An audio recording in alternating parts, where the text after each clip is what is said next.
إن الحمد لله نحمده ونستعينه ونستغفره ونعوذ بالله من شرور أنفسنا ومن سيئات أعمالنا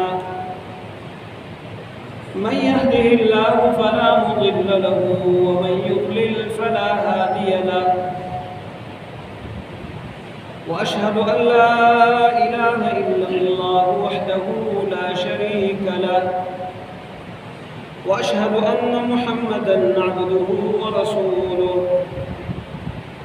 أعوذ بالله السميع العليم من الشيطان الرجيم من همزه ونفخه ونفثه يا أيها الذين آمنوا اتقوا الله حق تقاته ولا تموتن إلا وأنتم مسلمون يا أيها الناس اتقوا ربكم الذي خلقكم من نفس واحدة وخلق منها زوجها وبث منهما رجالا كثيرا ونساء واتقوا الله الذي تساءلون به والأرحام إن الله كان عليكم رقيبا يا أيها الذين آمنوا اتقوا الله وقولوا قولا سديدا يصلح لكم أعمالكم ويغفر لكم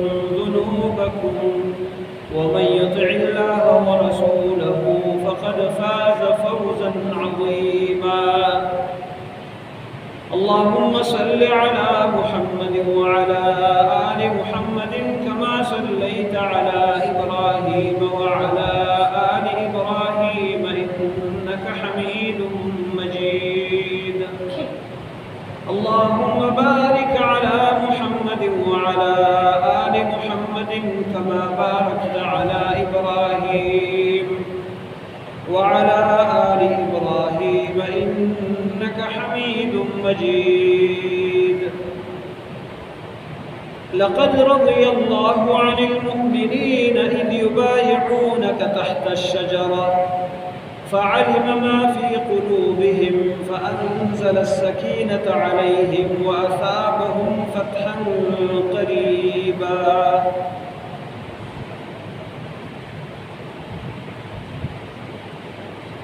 ذوالحج کا مہینہ اسلامی سال کا آخری مہینہ ہوا کرتا ہے۔ اس مہینے میں جہاں اسلام کا ایک عظیم فریضہ اور ارکان اسلام میں سے ایک بہت بڑا رکن یعنی فریضہ حج ادا کیا جاتا ہے اور بہت سے مسلمان قربانیاں کرتے ہیں، وہیں پر اس مہینے کے ساتھ کچھ ایسے واقعات کا بھی تعلق ہے جو اسلام کے لیے، مسلمانوں کے لیے انتہائی نقصان دہ اور انتہائی افسوسناک اور بہت بڑی آزمائش بننے والے واقعات ہیں۔ ان واقعات میں سے دو بڑے واقعات اسلام کے ستونوں میں سے دو بڑے ستون اور اسلام کے پلروں میں سے دو بڑے پلر سیدنا عثمان رضی اللہ تعالی عنہ جو 10 مبشرہ 10 ان صحابہ کرام میں سے ہیں جن کو جنت کی خوشخبری سنائی گئی تھی، ان میں سے ہیں جو رسول اللہ صلی اللہ علیہ وسلم پر ایمان لانے والوں میں سبقت کرنے والوں میں سے ہیں، ان صحابہ کرام میں سے ہیں جو ڈبل ہجرت کرنے والے حبشہ اور مدینہ کی طرف ہجرت کرنے والوں میں سے ہیں، ان خوش نصیب لوگوں میں سے ہیں جنہیں نبی صلی اللہ علیہ وسلم نے اپنی بیٹیوں کے رشتے کے لیے منتخب کیا اور چنا اور ان کو اپنا داماد بنایا تھا۔ ان خوش نصیب لوگوں میں سے ہیں جنہیں مسلمانوں نے اپنے انتظامات سنبھالنے کے لیے خلافت کے درجے پر فائز کیا تھا۔ ان خوش نصیب لوگوں میں سے ہیں جن کے قرآن میں تذکرے موجود ہیں، ان کا کردار قرآن نے ذکر کیا ہے، اور یہ ان خوش نصیب لوگوں میں سے ہیں جو کفار کے آنکھوں میں کٹکنے والی ہستیاں تھیں، ان کے سینوں میں چبھنے والے خنجر تھے۔ عثمان رضی اللہ عنہ ایک اس مہینے میں ان کی شہادت کا واقعہ اور بڑا ہی مظلومانہ انداز میں روزے کی حالت میں قرآن کریم کی تلاوت کرتے ہوئے گھر کے اندر محصور کر کے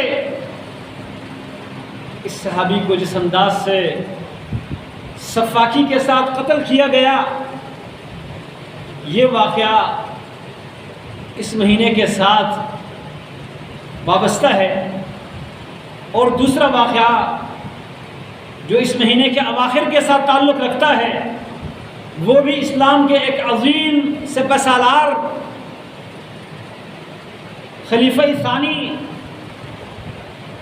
عمر بن خطاب رضی اللہ تعالی عنہ ان پر حملہ اور ان کے زخمی ہونے کے ساتھ تعلق رکھنے والا واقعہ ہے۔ بہرحال آج آپ کے سامنے کچھ مختصر سے الفاظ میں، اور مختصر اس لیے کہتا ہوں کہ سیدنا عثمان رضی اللہ عنہ کی خوبیاں، ان کی اچھائیاں، ان کے مسلمانوں کے ساتھ احسانات، ان کی قربانیاں، یہ اس مختصر نشست میں گنی نہیں جا سکتی، ان کا تذکرہ نہیں ہو سکتا۔ اور پھر ان کے کارنامے، ان کے فضائل کے بارے میں نبی کریم صلی اللہ علیہ وسلم کے مبارک زبان سے نکلنے والے الفاظ اور احادیث، ان کے فضائل میں صحابہ کرام کے اقوال، امت کے ائمہ کرام کے اقوال، یہ بہت لمبا موضوع ہے۔ اس لیے میں کہتا ہوں کہ صرف مختصر الفاظ میں سیدنا عثمان رضی اللہ عنہ کی کچھ زندگی کے حالات اور ان کے فضائل اور ان کی شہادت کا واقعہ آپ کے سامنے رکھوں گا۔ اور آپ کے سامنے اس واقعہ کو رکھنے کا مقصد وہ یہ نہیں کہ ہم ان کی شہادت کا مہینہ، ان کی شہادت کا دن منائے، اس دن چھٹی منانے کا مطالبہ کریں جیسے باقی لوگ کرتے ہیں۔ اصل مقصد یہ ہے کہ اس عظیم ہستی کو اپنے مجلسوں میں، اپنے باتوں میں موضوع کلام بنا کر ان سے ہماری محبتوں کا ثبوت ہم پیش کریں، ہمارے دلوں میں ان کو جگہ ملے، ان کی قربانیاں ہمیں یاد رہے، اور وہ لوگ جو دین کے نام پہ امت کو دھوکہ دینے والے، اہل بیت سے محبت کرنے کا نام لے کے امت کو نقصان پہنچانے کی کوشش کرنے والے، یا کسی اسکرین کے اوپر آ کر وہ ان پاک ہستیوں کے بارے میں زبان درازی کرنے والے، کہیں ان کے مغالطوں میں ہم نہ آئے، ان کے زبان کے ہیر پھیر کی وجہ سے، چرب زبانی کی وجہ سے کہیں ان پاک باز ہستیوں کے بارے میں ہمارے ذہن میں کچھ گندگی پیدا نہ ہو۔ عثمان رضی اللہ عنہ ان لوگوں میں سے ہیں جن لوگوں کو فطرتاً اللہ تعالیٰ نے برائیوں سے بچایا ہو، یعنی دور جاہلیت میں جن لوگوں نے شرک نہیں کیا تھا، جن لوگوں نے بتوں کی عبادت نہیں کی تھی، جن لوگوں نے جاہلیت کے زمانے میں شراب نہیں پی تھی، جن لوگوں نے جاہلیت کے زمانے میں بھی زنا اور بدکاری نہیں کی تھی، عثمان رضی اللہ عنہ ان میں سے ایک تھے۔ دور جاہلیت میں بھی، اسلام کے ظاہر ہونے سے پہلے بھی رسول اللہ صلی اللہ علیہ وسلم کی بعثت سے پہلے بھی اللہ نے ان کو بت پرستی سے بچا کے رکھا تھا. ان کے ذہن میں بت پرستی ایک بہت برا نظریہ تھا، شراب نوشی ایک بہت بری عادت تھی، زناکاری ان کے لیے ایک بہت بڑا جرم تھا. اسلام کے آنے سے پہلے بھی ان چیزوں سے یہ بچ کے رہتے تھے. اور جب رسول اللہ صلی اللہ علیہ وسلم کی بعثت کا، آپ صلی اللہ علیہ وسلم کی نبوت کے اعلان کا ان کو پتہ چلا، تو اسلام لانے میں پہل کرنے والوں میں سے یہ بھی شامل تھے جنہوں نے رسول اللہ صلی اللہ علیہ وسلم کے لائے ہوئے دین کو قبول کیا، آپ صلی اللہ علیہ وسلم پر ایمان لائے، اور ایمان لانے کے بعد دوسرے لوگوں کو اس دین کی طرف دعوت دی، اس دین کی طرف بلایا، اور اس فطرت دین کے اندر بہت سے لوگوں کو داخل کیا. لیکن مکہ کے مشرکین کا ظلم اور ستم اور ایمان لانے والوں پر ان کا تشدد، اس بات نے جیسے باقی صحابہ کرام کو مکہ چھوڑنے پر مجبور کیا، عثمان رضی اللہ عنہ نے بھی نبی صلی اللہ علیہ وسلم کی طرف سے اجازت ملنے پر اپنی بیوی کو لے کر باقی صحابہ کرام کے ساتھ حبشہ کا رخ کیا اور مہاجر حبشہ بنے، حبشہ کی طرف ہجرت کی. بعد میں جب حالات کا پتہ چلا، خبر ملی اگرچہ درست نہیں تھی کہ مکہ کے حالات سازگار ہو گئے، بہت سے لوگ مسلمان ہو گئے، اب مسلمانوں کے لیے کوئی پریشانی کی بات نہیں ہے، تو یہ وہاں سے دوبارہ مکہ آئے. لیکن رسول اللہ صلی اللہ علیہ وسلم نے جب مدینہ ہجرت کی تو یہ مدینہ پہنچ گئے اپنا دین، اپنا ایمان بچاتے ہوئے. اور یہ کوئی معمولی شخص نہیں تھے، قریش میں بھی ان کا ایک نام تھا، ان کی ایک حیثیت تھی، ان کی شرافت قریش میں بھی معروف تھی. ہجرت کرنے کے بعد اللہ تبارک و تعالیٰ نے ان کو بہت بڑے مقام سے نوازا تھا. ایک تو اللہ تعالیٰ نے ان کو برکتوں سے نوازا تھا، جو کام کرتے اللہ اس میں برکت عطا فرماتا. اللہ نے ایسا پیسہ دیا کہ جہاں مسلمانوں پر مشکل وقت آیا، عثمان رضی اللہ عنہ نے اس میں اپنا پیسہ لگایا. مدینہ میں ایک کنواں تھا جس کو بئر روما کہا جاتا تھا، بئر روما. اس بئر روما کے حوالے سے یہ معروف ہے کہ ایک یہودی کا کنواں تھا، اور مدینہ میں کہیں بھی میٹھا پانی دستیاب نہیں تھا، سارا کھارا پانی تھا. اس کنویں کا پانی میٹھا تھا. اس کے علاوہ چند ایک محدود کنویں تھے جن کا پانی بھی بڑا کم ہوتا تھا.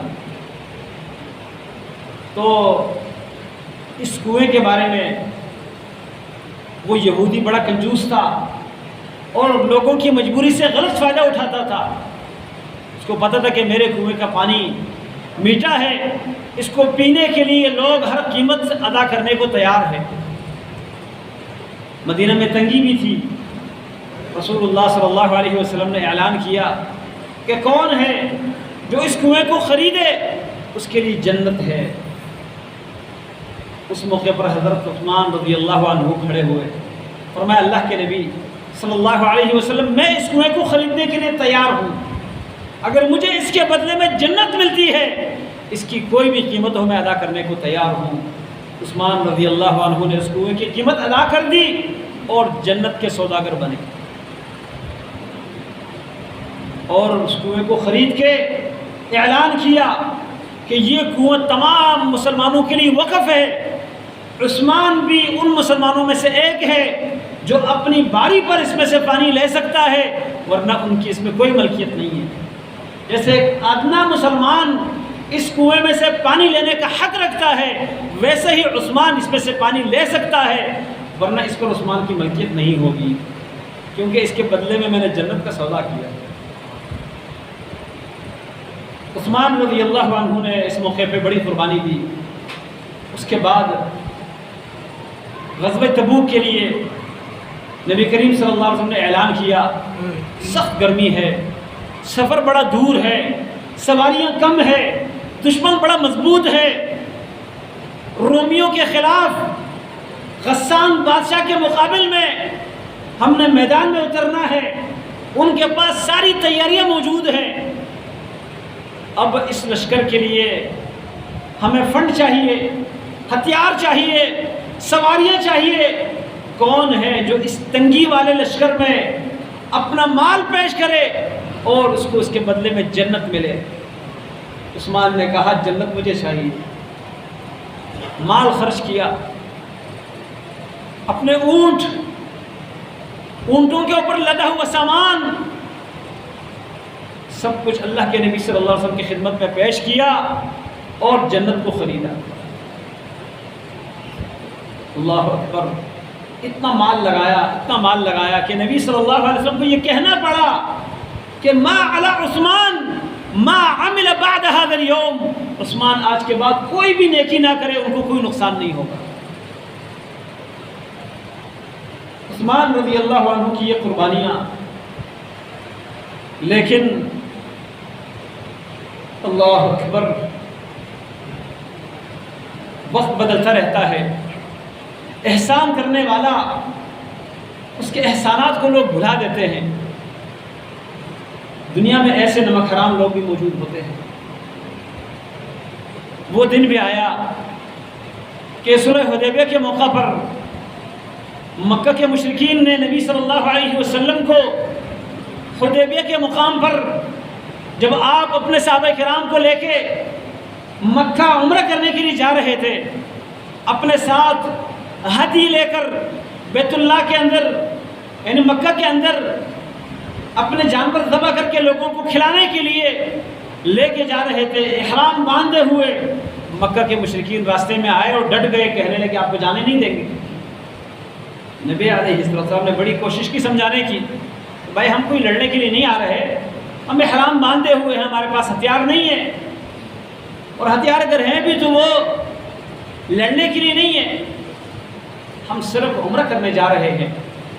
اور وہ اپنے ضد پر قائم رہے کہ نہیں، یہ تو ہماری بڑی بے عزتی ہوگی کہ آپ ہمارے پر چڑھائی کر رہے ہیں، ہمارے ہوتے ہوئے آپ آ رہے ہیں، ہمارے دشمن ہیں آپ۔ نبی صلی اللہ علیہ وسلم نے ان کو سمجھانے کے لیے اپنا سفیر کس کو بنایا؟ وہ شخص جو مکہ والوں میں بھی ایک بڑا نام رکھتا تھا، عثمان رضی اللہ عنہ۔ عثمان رضی اللہ عنہ کو سفیر بنا کر بھیجا کہ جاؤ ان سے مذاکرات کرو، بات چیت کرو۔ انہوں نے بات چیت کرنے کے بجائے کچھ تلخی دکھائی، سختی دکھائی۔ اب افواہ پھیل گئی، پروپیگنڈا پھیلا، نبی صلی اللہ علیہ وسلم کو اطلاع مل گئی جو کہ درست نہیں تھی، خبر پہنچائی گئی جو غلط خبر تھی کہ مکہ کے لوگوں نے تو عثمان کو قتل کر دیا۔ نبی صلی اللہ علیہ وسلم نے فرمایا کہ اب کون ہے جو عثمان کا بدلہ لینے کے لیے اس بات پر میرے ساتھ بیعت کرے کہ یا تو لڑتے لڑتے وہ مر جائے گا، مارا جائے گا، اور یا عثمان کا بدلہ لے کر رہے گا۔ صحابہ کرام تیار ہوئے اور نبی علیہ السلام کے ساتھ بیعت کی۔ اپنا ہاتھ نبی علیہ السلام نے آگے کیا، اپنا بایاں ہاتھ، فرمایا یہ عثمان کا ہاتھ ہے اور میں بھی اس ہاتھ پر بیعت کرتا ہوں۔ اپنے ہاتھ کو عثمان کا ہاتھ قرار دے دی، اور سارے صحابہ کرام جو وہاں موجود تھے انہوں نے بیعت کی اور کہا کہ ہم یا مر جائیں گے یا عثمان کا بدلہ لے کر رہیں گے۔ اللہ تعالیٰ نے یہ منظر قرآن میں بیان کیا، اس بیعت کرنے والوں کا ذکر قرآن میں کیا اور ان کے لیے ایک بہت بڑا اعلان کیا، لقد رضی اللہ خوش ہو گیا، راضی ہو گیا، عن المؤمنین ان ایمان والوں سے، اذ یبایعونک تحت الشجرہ جو درخت کے نیچے آپ کے ساتھ بیعت کر رہے تھے۔ وہ درخت جو کانٹے دار درخت تھا، صحرا میں کھڑا تھا، کوئی حیثیت نہیں تھی، عثمان کی بیعت کی وجہ سے اللہ نے اس درخت کا نام قرآن میں لیا۔ وہ لوگ جنہوں نے عثمان کے بدلہ لینے کے لیے موت پر بیعت کر لی، ان کو اللہ نے اعلان کر دیا لقد رضی اللہ عن المؤمنین، ان سے اللہ راضی ہو گیا۔ اور اللہ نے یہ بھی فرمایا ید اللہ فوق ایدیہم، ان کے ہاتھوں کے اوپر اللہ کا ہاتھ ہے۔ اللہ اکبر. چونکہ اطلاع غلط تھی، عثمان رضی اللہ عنہ کو قتل نہیں کیا گیا، لیکن ان کا عزم، ان کا جذبہ، ان کی قربانی کے لیے اپنے آپ کو پیش کرنا یہاں ثابت ہوا، ان کو فضیلت مل گئی. عثمان کی کتنی فضائل ہم گنیں گے. رسول اللہ صلی اللہ علیہ وسلم نے فرمایا میری امت میں سے اشدہم حیاءً، سب سے بڑھ کر حیا کرنے والا اگر کوئی ہے تو وہ عثمان ہے. ایک موقع پر نبی صلی اللہ علیہ وسلم گھر میں تشریف فرما تھے، اپنا کپڑا ٹانگوں سے اوپر کیا ہوا تھا گھٹنوں تک. اس دوران ابوبکر صدیق آئے رضی اللہ عنہ، نبی صاحب بیٹھے ہوئے تھے اسی حالت میں. عمر رضی اللہ عنہ آئے اسی طرح بیٹھے ہوئے تھے. دروازہ کھٹکھایا گیا، بتایا گیا کہ عثمان آ رہے ہیں. نبی صاحب نے اپنا کپڑا سیدھا کیا. ام المومنین عائشہ رضی اللہ عنہا نے پوچھا اللہ کے نبی میرے والد آئے، آپ اسی حالت میں بیٹھے رہے، آپ نے کپڑا سیدھا نہیں کیا. عمر آئے، آپ نے کپڑا سیدھا نہیں کیا. عثمان آئے تو آپ نے اپنا کپڑا سیدھا کیا اور سیدھے بیٹھ گئے.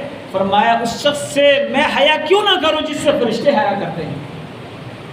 یہ ہے عثمان، وہ عثمان رضی اللہ عنہ جنہوں نے کوئی ایسا موقع نہیں چھوڑا. جہاں خرچ کرنے کی باری آئی انہوں نے مال کو نہیں روکا، مال پر بخل نہیں کیا. جہاں نبی علیہ السلام کے دفاع کی باری آئی انہوں نے دفاع کے لیے اپنے آپ کو پیش کیا، اپنا مال پیش کیا.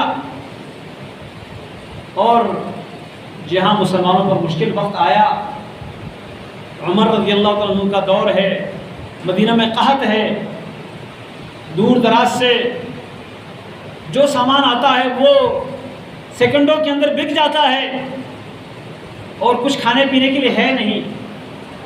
لوگوں کو پتہ چلا کہ شام سے 100 اونٹوں کا ایک قافلہ آ رہا ہے اور ہر اونٹ کے اوپر بڑا بھاری سامان لدا ہوا ہے.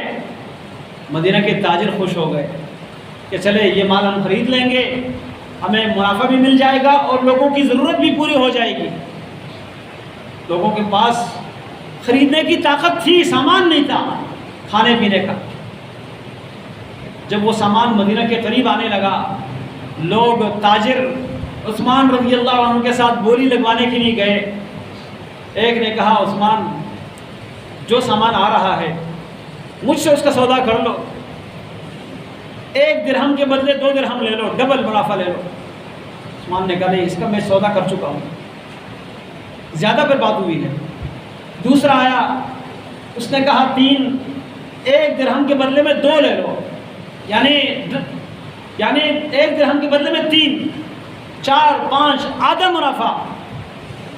یعنی مطلب یہ ہے کہ 5% منافع، 500% منافع، 500%، 100 کے اوپر 500. کہا نہیں. بہت تاجر آئے، کسی نے بہت زیادہ لگایا، 500 سے بھی اوپر. کہا نہیں، اس سے زیادہ میں میری بات ہوئی ہے، میرا سودا ہوا ہے. لوگ حیران تھے کہ مدینہ کے سارے تاجر آ چکے ہیں، ان سے بات کر چکے ہیں، کسی کے ساتھ انہوں نے اتفاق نہیں کیا، سودا نہیں کیا، تو یہ کس کی بات کرتے ہیں؟ کہنے لگے میں نے اللہ سے سودا کیا ہے اور اللہ نے 1 کے بدلے مجھے 10 بدلے دینے ہیں. اللہ نے وعدہ کیا ہے من جاء بالحسنۃ فلہ 10 امثالها. 1 درہم کے بدلے میں 10 درہم اللہ مجھے دے رہا ہے، اور یہ تو اس کا عمومی وعدہ ہے، ورنہ اللہ اس کو مزید بھی بڑھا دیتا ہے 700 گنا تک. تو میں نے اس رب کے ساتھ سودا کر لیا ہے، اور یہ جو کچھ آ رہا ہے میں یہ اللہ کے نام پہ تمام مسلمانوں کے درمیان بانٹنے کے لیے منگوا رہا ہوں. مدینہ کے اندر وہ قحط کا جو سما تھا وہ ختم ہو گیا. یہ ہے عمر، یہ ہے عثمان رضی اللہ عنہ. دور فاروقی میں انہوں نے یہ کردار ادا کیا، ہر دور میں مسلمانوں کو فائدہ پہنچاتے رہے. لیکن اللہ کے نبی صلی اللہ علیہ وسلم نے کچھ خوشخبریاں بھی سنائی تھی.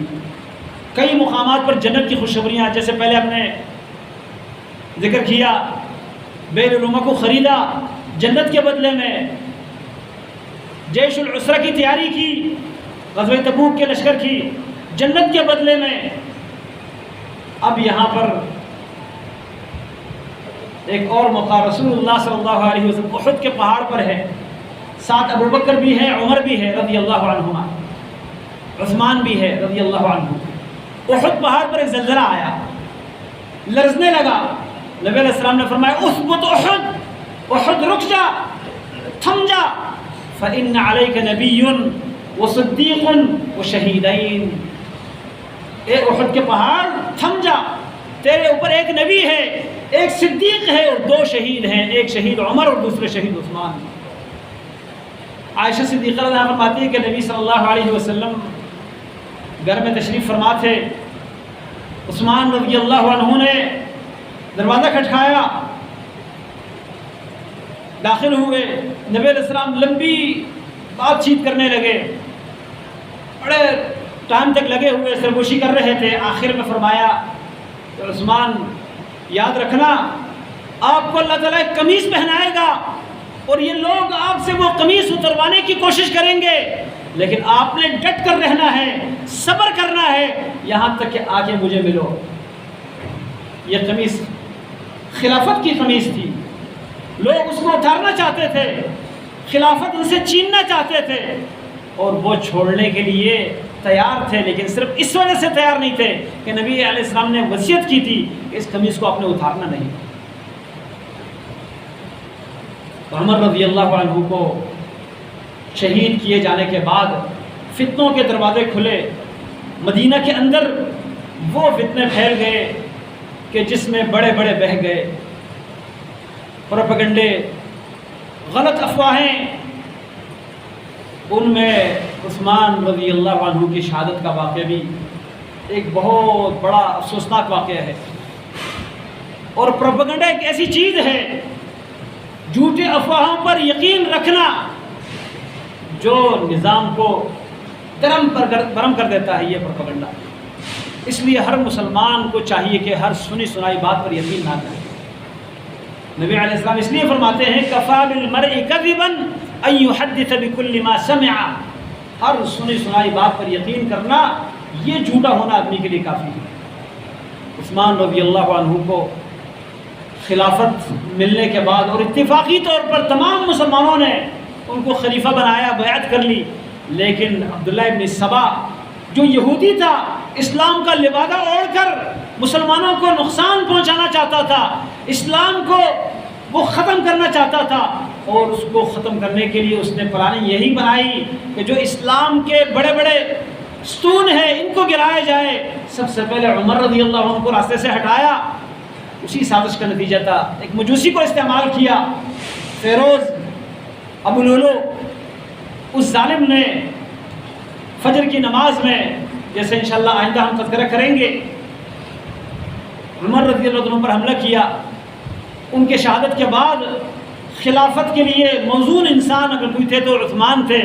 عثمان رضی اللہ عنہ کی خلافت پر مسلمان راضی تھے. اور اس ظالم جو عبداللہ ابن سبا تھا اور اس کے گروہ کے لوگ، اس نے پروپیگنڈا پھیلایا کہ جی عثمان، انہوں نے اپنے رشتہ داروں کو مختلف عہدے دیے ہیں اور ان کے رشتہ دار ظلم کرتے ہیں، اگر وہ ظلم کرتے ہیں یہ ان کو ہٹاتے نہیں تو ظلم میں یہ بھی شریک ہے، لہذا ان کو راستے سے ہٹانا چاہیے. یہ پروپیگنڈا کر کے مسلمانوں میں یہ باتیں پھیلا کے کئی سیدھے اور سادے مسلمانوں کو بھی اپنے ساتھ ملایا. اور جب حج کے لیے مسلمان ابھی مکہ کے سرزمین پر تھے، مینا میں تھے، تو اس نے مصر سے اپنے ساتھ بلوائیوں کو ملایا اور دور دراز کے علاقوں سے اپنے ہمنوا لوگوں کو ملایا. مدینہ پہنچے، مدینہ میں جو ان کے ہم خیال لوگ تھے ان کو ساتھ ملایا اور عثمان رضی اللہ عنہ کے گھر کا محاصرہ کیا. عثمان رضی اللہ عنہ نے کہا لوگوں، جب مسجد نبوی کی توسیع کی باری آئی، نبی صلی اللہ علیہ وسلم نے اس زمین کی خریداری کے لیے اور اس کی توسیع کے لیے بات کی، تو کیا آپ کو معلوم نہیں یہ جگہ میں نے نہیں خریدی تھی؟ سب نے کہا کہ جی آپ نے خریدی تھی. فرمایا مجھے اس مسجد میں نماز پڑھنے سے روکتے ہو. پھر کہا کہ جب مسلمانوں کو پانی کی ضرورت تھی، نبی علیہ السلام نے فرمایا تھا کون ہے جو بیرونوں کو خریدے اس کو جنت ملے گی؟ آپ کو معلوم ہے یہ بیرونوں میں نے یہ باغ خریدا، یہ کنواں خریدا؟ انہوں نے کہا جی ہمیں معلوم ہے. کہا پھر اسی سے مجھے پانی سے روکتے ہو، یہاں کا پانی میرے اوپر بند کرتے ہو؟ اور پھر مختلف اپنے مواقع یاد دلائے، لیکن وہ ایک سننے کو تیار نہیں تھے۔ عبداللہ ابن عمر رضی اللہ تعالیٰ عنہما، ان سے عثمان رضی اللہ عنہ نے مشورہ لیا کہ میں کیا کروں، یہ لوگ تو مجھے خلافت پر رہنے نہیں دیتے، یا تو مجھے قتل کر دیں گے اور یا ان کے ساتھ میں لڑوں گا تو فتنہ پھیلے گا، مسلمانوں کی خون ریزی ہوگی، کلمہ پڑھنے والے آپس میں ایک دوسرے کو ماریں گے۔ عبداللہ ابن عمر نے فرمایا کہ آپ کو اللہ کے نبی صلی اللہ علیہ وسلم کی باتیں یاد ہے، آپ سے نبی علیہ السلام نے فرمایا تھا کہ صبر کرنا۔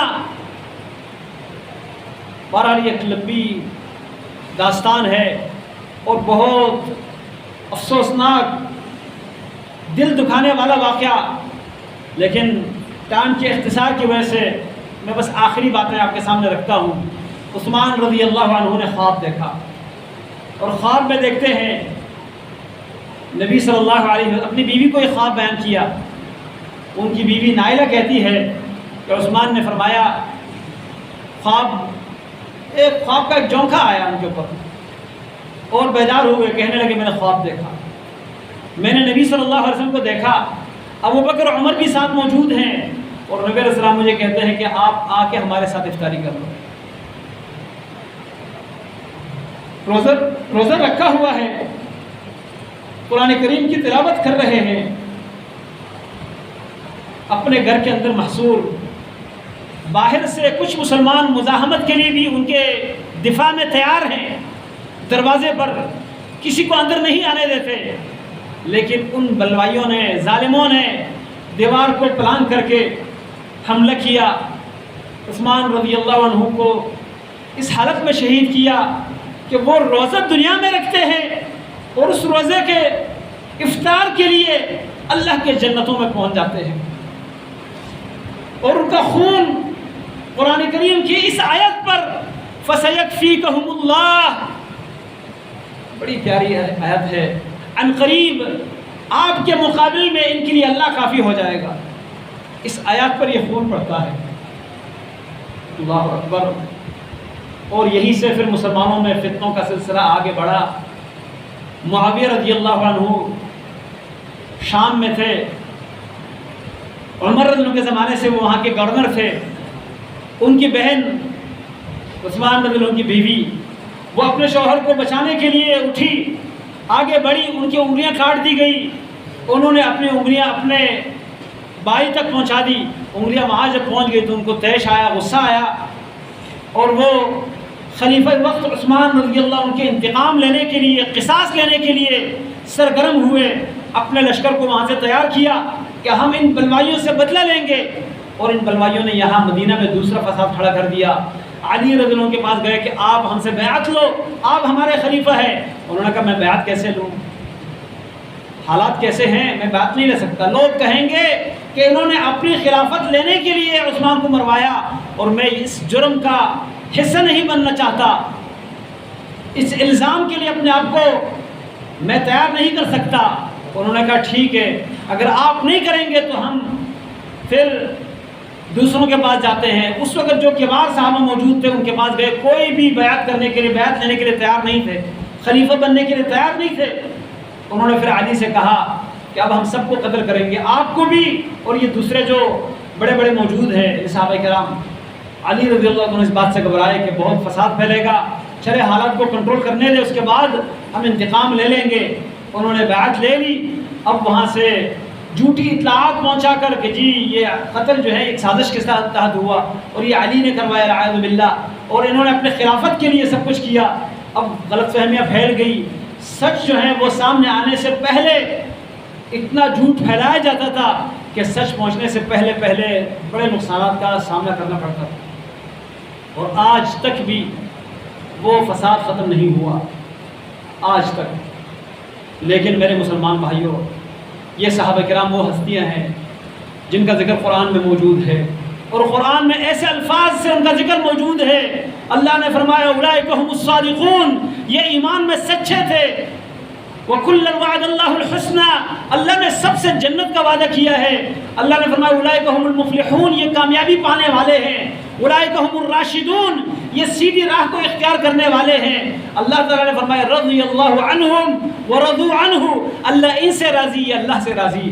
یہ اللہ تعالیٰ کی طرف سے ان کے لیے اعلان ہے، لہذا جن سے اللہ راضی ہو، جن کو اللہ نے معاف کیا ہو، اللہ نے ان سے درگزر کیا ہو، تو ہم بھی ان کے لیے اپنے دلوں کو صاف کریں، ان کے لیے اپنا ذہن صاف کریں، ان کو اپنے دلوں میں جگہ دے، ان سے محبت کرے اور ان سے محبت کو اپنا ایمان کا حصہ سمجھے۔ اللہ تعالیٰ مجھے اور آپ کو ان صحابہ کرام سے سچی محبت کرنے کی توفیق دے، اور ان کے خلاف پروپیگنڈا کرنے والے، ان کے خلاف جھوٹے افواہیں پھیلانے والے، چاہے وہ نام کے مسلمان ہو یا غیر مسلم ہو، اصل میں ان کا اسلام سے کوئی تعلق نہیں، وہ اسلام کو نقصان پہنچانا چاہتے ہیں، کیونکہ یہ جو صحابہ کرام ہے یہ اسلام اور دین کی سند ہے۔ آپ اگر کسی سے کوئی بات نقل کرتے ہیں، آپ سے پوچھا جائے گا کہ یہ بات آپ اس سے کیسے نقل کرتے ہیں، آپ نے تو اس کو دیکھا نہیں، کس کے ذریعے سے، کس کے واسطے سے آپ یہ بات اس سے نقل کرتے ہیں۔ آپ اگر اس ہستی کا نام لیں گے جو ہستی خود جھوٹی ہو، ناقابل اعتماد ہو، تو آپ کی بات کی کوئی حیثیت نہیں۔ اگر ان صحابہ کرام کو قابل اعتماد نہ سمجھایا تھا تو پھر تو دین کی کسی بات پر یقین اور اعتماد نہیں ہو سکتا، اس لیے کہ اس کو روایت کرنے والے، نبی صلی اللہ علیہ وسلم سے لے کر آگے نقل کرنے والے یہی ہستیاں ہیں، اور یہ ہستیاں اگر ناقابل اعتبار ٹھہرے تو دین کی کسی بات پر اعتبار نہیں ہو سکتا، اور دین کے دشمن یہی چاہتے ہیں، زندیق یہی چاہتے ہیں کہ دین کو بگاڑ دے، دین کو ناقابل اعتبار کر دے۔ اللہ رب العالمین ہمیں ان سازشوں سے آگاہ رہنے اور ان سے محفوظ رہنے کی توفیق عطا فرمائے۔ اقول قولی ھذا واستغفر اللہ لی ولکم ولسائر المسلمین۔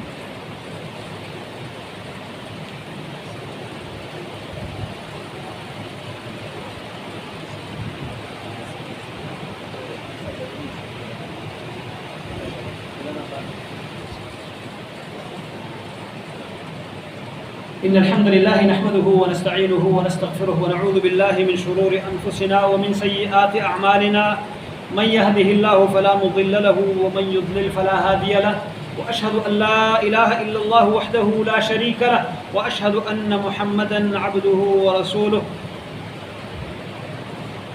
أما بعد فإن خير الحديث كتاب الله، وخير الهدي هدي محمد صلى الله عليه وسلم، وشر الأمور محدثاتها، وكل محدثة بدعة، وكل بدعة ضلالة، وكل ضلالة في النار.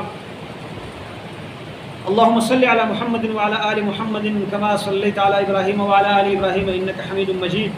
اللهم بارك على محمد وعلى آل محمد كما باركت على إبراهيم وعلى آل إبراهيم إنك حميد مجيد.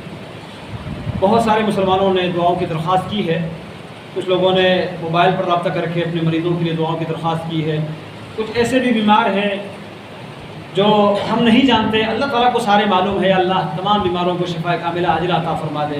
یا اللہ جو مسلمان کسی بھی بیماری تکلیف میں مبتلا ہے، یا اللہ سب کو صحت اور عافیت عطا فرما دے۔ یا اللہ بہت سارے مسلمان مالی معاملات کی پریشانی کا شکوہ کرتے ہیں، یا اللہ ان کو پریشانیوں سے نجات عطا فرما دے۔ یا اللہ جن کو رشتوں کے حوالے سے کوئی پریشانی ہے ان کو آسانی عطا فرما دے۔ یا اللہ جن کی اولاد نہیں ہے ان کو صالح اور نیک اولاد عطا فرما دے، جن کی اولادیں ہیں ان کو نیک اور صالح، یا اللہ ان کی اولاد کو نیک اور صالح بنا دے۔ یا اللہ ہم سب کو اپنے حفظ و امان میں رکھے، ہمارے ملک کو اپنے حفظ و امان میں رکھے، تمام اسلامی ممالک کو اپنے حفظ و امان میں رکھے۔ اور یا اللہ صحابہ کرام جنہوں نے دین کے لیے قربانیاں پیش کی ہے، ان کی قربانیاں یا اللہ تو قبول فرما دے۔ یا اللہ ان کو اس امت کی طرف سے عظیم اجر سے نوازے، ان کو جزائے خیر عطا فرما دے۔ اور یا اللہ فلسطین کے مسلمان یا اللہ بڑی بے بسی میں ہے، یا اللہ بہت مظلوم ہے، ظلم کا ہر حربوں پر استعمال کیا گیا، آزمایا گیا، اور دنیا کی ظالم طاقتیں یا تو ظالم بنے ہوئے ہیں، اور یا اللہ اس ظلم کا تماشا کرنے والے بعض بنے ہوئے ہیں۔ یا اللہ ظالموں کو اپنی گرفت میں لے لے، پکڑ میں لے لے، یا اللہ ظالموں کو نیست اور نابود کر دے۔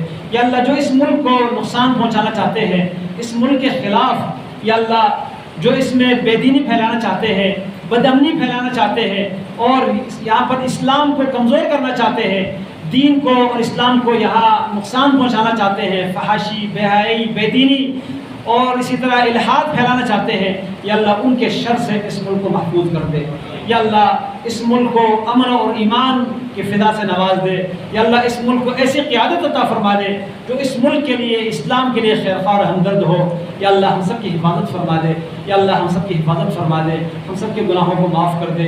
ربنا ظلمنا انفسنا وان لم تغفر لنا وترحمنا لنكونن من الخاسرین۔ ربنا آتنا فی الدنیا حسنہ وفی الآخرۃ حسنہ وقنا عذاب النار، وصل اللہم وسلم علی عبدک ونبیک محمد وعلی آلہ واصحابہ اجمعین برحمتک یا ارحم الراحمین۔